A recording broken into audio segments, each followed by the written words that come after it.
Hey guys, welcome back to my channel. Today we are going to be food styling and shooting a salad. So you guys told me that salads are something you struggle with when it comes to food styling, for keeping things fresh and knowing how to put everything together. So we're going to go through a recipe end to end. I'm going to be sharing all my best tips with you, and if you want to see a full behind the scenes of this shoot, from my lighting setup, composition, props, all that good stuff, then do head on over to Food Photography Academy, which is my online membership for food photographers, where you'll get access to all my courses, masterclasses, behind the scenes videos, and monthly live feedback calls. So without further ado, let's get into the tips. So let's make this salad together. So there's a few things that I do differently when I'm preparing a salad for food styling as opposed to just preparing one at home to eat. So the first thing that I'm going to do is line a baking tray with a cold, damp tea towel. And what this is going to do is create a really nice base for me to pop my ingredients that I've prepared, but I'm not ready to assemble yet. So it's going to help keep things fresh, crispy, stop anything wilting, because that can happen really fast with salad ingredients.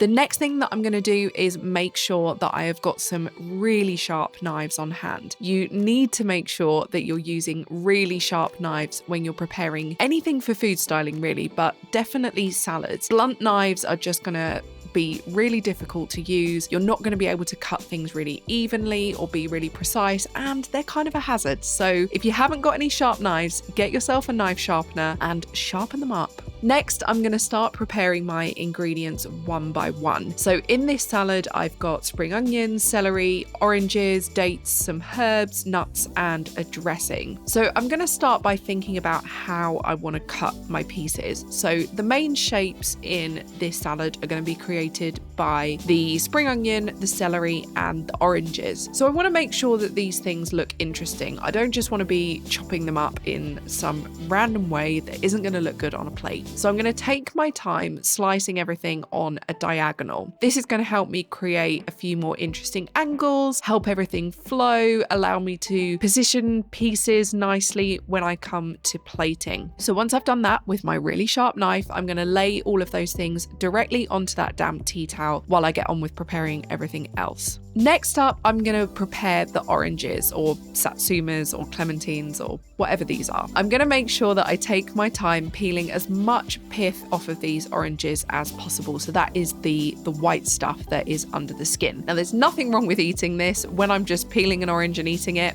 I just eat it. I'm not bothered by it. But when I'm styling, I want to make sure that as much of that wonderful color from the oranges is going to come through as possible. So I'm taking my time, being careful not to destroy the pieces or squash them, just being very patient, peeling off this pith. I didn't completely get rid of it, but I did try and get rid of as much as I could. And then what I'm going to do is I'm going to leave some segments whole, and then I'm going to cut others in half, again for a bit of variety. Also, the pieces that are cut in half are going to have a nice shine on them. So it's just going to make the plate a bit more interesting when I put it together. Same thing when it comes to chopping up the pistachio nuts. I'm going to make sure that I've got a few chunkier pieces and a few smaller pieces so that I can vary how things are looking throughout the plate. With the dates, I'm just going to chop these in a nice small way. Again, sharp knife makes it easy. I'm going to do the same thing with the herbs. So I've got one of these herb cutters. I can just go ahead and really easily chop those up. So I didn't go too fine when I was chopping the herbs because I still want to be able to see what it is. I found that having a few smaller pieces but a few chunkier bits of leaf as well was just really nice in the finished result. So lastly, I'm going to mix up that dressing, and I'm going to make more than I need. And I'm also going to add a little bit more oil than the recipe suggests as well. What this is going to do is help me keep a really nice shine on the salad. It's not going to run off and go dry. And also I can keep a little bit extra on hand to spoon onto the salad later while I'm on set.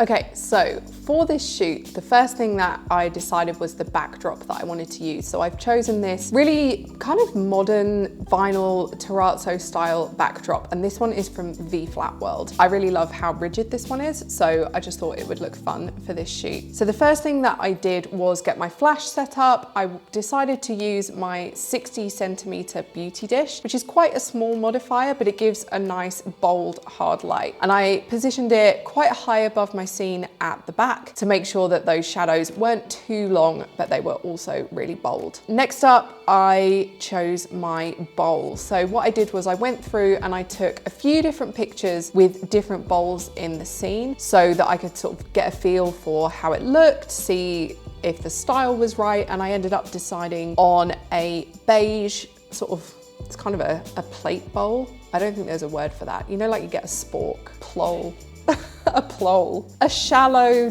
bowl or a deep plate. Anyway, so I decided on this beige shallow bowl for my salad. I felt like the neutral tone worked well with the backdrop, and it was also going to allow the color of the salad to stand out. So next it was time to start building the salad.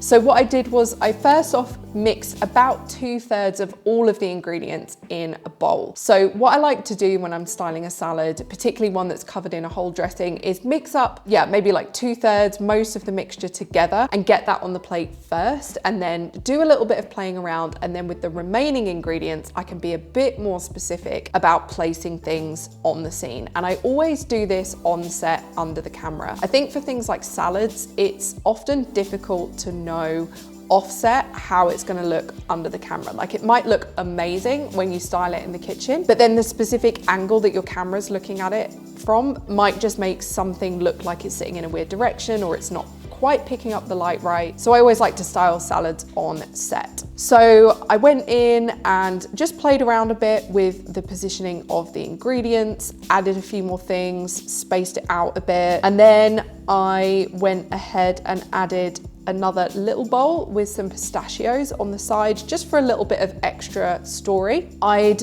made sure that I cut the pistachios in 2 different ways. So I had some really fine ones and then a few chunkier pieces as well. And then I sort of positioned everything to take the final shot. So my camera settings for this one were an ISO of 100, a shutter speed of 1/250th, and an aperture of f8. I had my flash, which is not behind me. I had my flash on a power of 1/4, so pretty high, but I also had it positioned quite far away from the scene because I wanted a nice, bold, even light. So that was my whole setup. So there you have my top tips for food styling salads. You can also download my free food styling toolkit in the description if you want a few more tips. Hit like and subscribe if you liked this video, and I'll look forward to seeing you in the next one. Okay.